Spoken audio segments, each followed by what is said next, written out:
Are you ready to create a life you crave? Let's spin that doom loop of negativity into an upward success cycle and start living lucky. Good morning. I'm Jana. I'm Jason. And we are living lucky. You are too. Because you're here with us, and we greatly appreciate that. We appreciate you. Today we're talking about energy residue. Give me some of that. Or don't. Or don't. It can be either or, yes, right? Yes, it can. We often say in our conversations that energy is contagious. We're going to take it a step further today because we personally are responsible for our own energy. Yes. And sometimes you need to clean.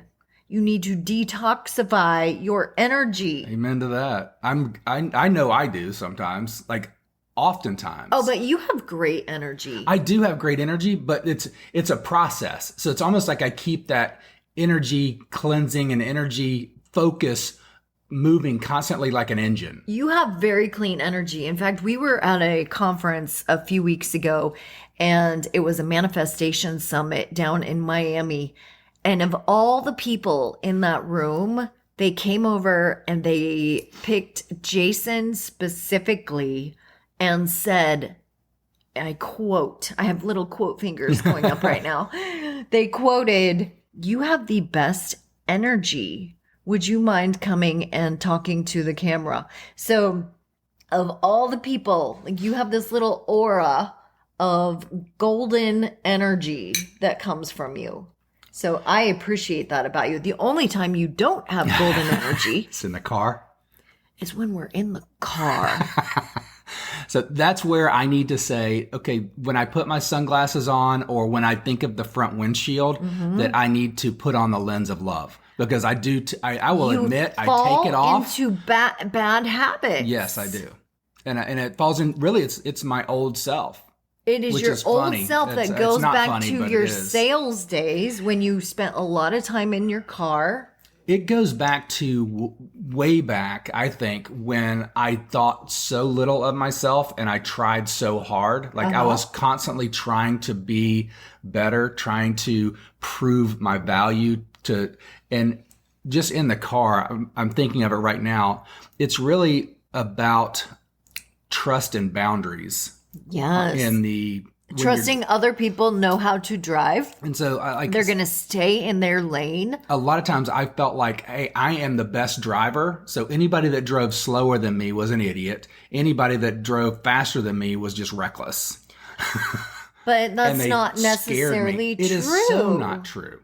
It is so not true because I drive according to the mood and the energetic expression that I have. Yes. I mean, cars are literally energy in motion. Emotions are energy in motion. For example, we were driving to dance lesson on Wednesday, and I felt so uncomfortable. I felt so uncomfortable in the passenger seat to the point where I was like, I want out of this car. And so I get scared to say anything to you. Because I'm already in that state. I can feel the energy. I can feel it coming from him. Yeah. So I just said very slyly, "Are you road raging right now?"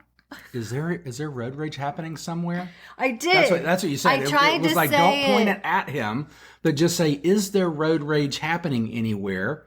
And that brings my awareness to, am I acting a certain way? Am I thinking a certain thought? And because I'm in a position where I know that when we communicate, we're always communicating toward the higher good. We are. And so when we ask ourselves questions, it's, hey, is there road rage anywhere? And if I'm completely focused on what everyone around me is doing wrong, then it's going to lead me into that feeling of anxiety, of pressure, of I've got to get out of this situation. Or if I can just say, we're all just going somewhere. And we're all doing our best. I'm focused on what's bothering me here. Yes. And then I'm sucking in that energy. It's a spin positive. It is such a spin positive. It is. And it was where's your focus? Is your focus on what everyone is doing wrong? Or are you focused on what you can control, which is You can stay in your lane. You can control your speed. You can control your mood and your energy and what you're bringing to this experience. And I would say 5 years ago, you would probably have said something more pointed. I would have. Like, you're driving like a bat out of hell. Why? Like what the F is wrong? Yeah. So why do I feel like this? And even if you hadn't said something 5 years ago that was more pointed, I would have taken it more pointed. Yeah, isn't that interesting? So that whole experience, I'm realizing now that we both have grown so much because I literally did. I said, is there road rage happening somewhere? Like that was a very non-confrontational way to bring awareness. Go me. Yeah.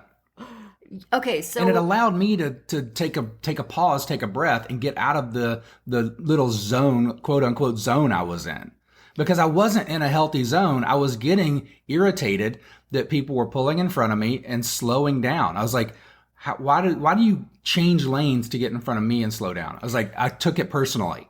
I'm in this mastermind right now with Robin Banks, and he is fantastic. He is a fantastic That's coach. Not robbing Banks. It's Robin Banks. I know. I told him, I said, Robin, that is such a funny name. And he said, are you making fun of my name, Jana Banana? Anyway, he was telling a story that he had someone in his cohort once say, I can't control my road rage when I'm in traffic. And Robin said, well, how do you react in those situations? Because it's just a circumstance. Mm-hmm. Traffic is just a circumstance. And if we allow our outer environment to control us, our inner environment, we become victims. We give our power away. Yeah, it's renting brain space out to whatever for free. Like you're not even getting anything from it. We give our power away. And so he asked this guy, so how do you react in these situations? And this guy says, I think the guy's name was Michael. He says, I call everyone an a-hole. Yeah, I hit my hands on the steering wheel. I punched the roof of the car, asshole. And I'm like, a-hole. Everybody's an a-hole around me. His energy goes through the roof. And so then Robin Banks says, not to get too personal, but how's everything in your backside? Yeah, how's everything around your a-hole? And the guy says, it's funny you ask because I've had 2 hemorrhoid surgeries. And then, of course, we all laugh. Now, here's the point to that whole story. The universe not only hears the words we say, but it feels the energy that we are giving. Because there's a vibrational frequency to every energy level. And everything has its own vibrational signature. And or energetic signature. When we tap into it, just like Jason does, as soon as we get in the car, he taps into this vibration, this frequency. And frankly, it's a station that I don't want to listen to anymore. That's strong. And I hear that. And we've actually had knockdown fights about this. And it's funny how we have grown because your energy, and here's a point that I want to make to everyone. Your energy is contagious. And it affects everyone in the car. Then, wherever your destination is, when everyone gets out of that car, now they are holding energy that now they have to cleanse. And not everyone is an energy cleanser. Yeah, not everyone has the tools. Some people are like, I don't want to feel this, so I'm going to make whoever around me feel like crap. And I'm going to get rid of it. I'm going to push it off on other people. And then there are some people who are energy empaths. And without even knowing it, it's happening in their subconscious. They're sucking all of this energy in and they attach meaning to this energy. For example, if I am an energy empath, so I am sucking it in. And then I start attaching stories because I sometimes am like, why do I feel the burden to cleanse everyone's energy. Why am I feeling that emotional burden of an odd energetic exchange? And it's only human to start asking myself questions. Well, do they not like me? Why are they always like this around me? Is it something that I've done? Right. Because you feel like the common denominator. Yes, Yeah. because you start going out in the world and you're like, is it me? Am I the one that's attracting all of this? Which it is, because now that I'm aware of it, I'm like, you know what? It's just you were accepting it, like you were seeing it, because I think you're very enlightened. Like you pick up on the cues, the social cues, the energetic vibration of the crowd, of the individual. And we often move towards what we want there, because vibrational frequencies tend to pair up. But the problem is a lot of times people in general are depressed, angry, anxious. Yes. They have all these negative vibrations, and we're going through that to get to where we want. Which is, it's so funny you bring that up, because right now, a lot of times I prefer to be home. I prefer to be in my house. And for me, my house is an energetic, safe space. It is. Our energy is It's very a high clean. energetic here, like It creation, this love, It all is. these, all the. And I hate to appreciation. say this, but I think people have this hangover from COVID.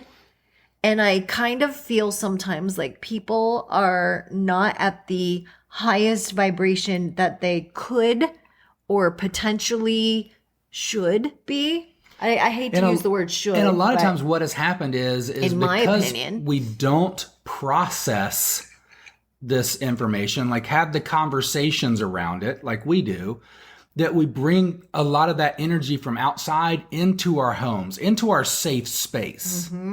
And if we even turn the TV on and we're bringing extra negativity and just News. bad energy into our safe space. we try to be aware and stay informed, and so we turn on the news, which Jason and I do not watch the news No. anymore. And so Done a lot with of times when we do go out, people are like, "Oh yeah, well, war is happening over in Ukraine." We're like, "Really?" It's funny because we'll get all the negative information from the news. Yes. And we're like, oh, and honestly, I get it. There are people out there who are just going to beat the hell out of me right now because they're like, well, you're not informed. You're not affecting change. You're not part of the solution. We went through that phase. 99% of the we went through that phase in our life, and we've decided to rise above it. We are above it, and we are making such positive change. Yes. So we are actually affecting change because we know that there is the anxiety, the conflict, all the negative things that are happening. But I see physical change in the people that we interact with every single day. Me too. And then they are able to show up They look more fully younger. in their lives, in their houses, in their communities. And that is making effective change. And there is a ripple effect through that. Do you know what news stands for? NEWS. Do you know what it stands for? Negative energy with suffering. Drop the mic. Drop the mic. Negative energy with suffering. So if you're a person that is a news junkie who is constantly, I got to follow my news nose, guess what you're getting? You're getting energy residue that is not always at the highest vibration. Yeah, and you're changing your lens of life. Because immediately for me, when you said It's fear. negative energy with suffering, I thought negative energy will sprout. Yes, because that's what you're planting. Yes. So it's think about what you're allowing in. Think about those seeds. Think about your energetic residue. Yes. And also what energetic residue you're allowing people to leave on you. Okay. I feel like we've gone a little long. I could talk about this for hours. This is something that it raises my passion inside me. I get so excited about this because we're onto some things. We are onto some things. And if we can help you, the first thing is be aware of your own energy.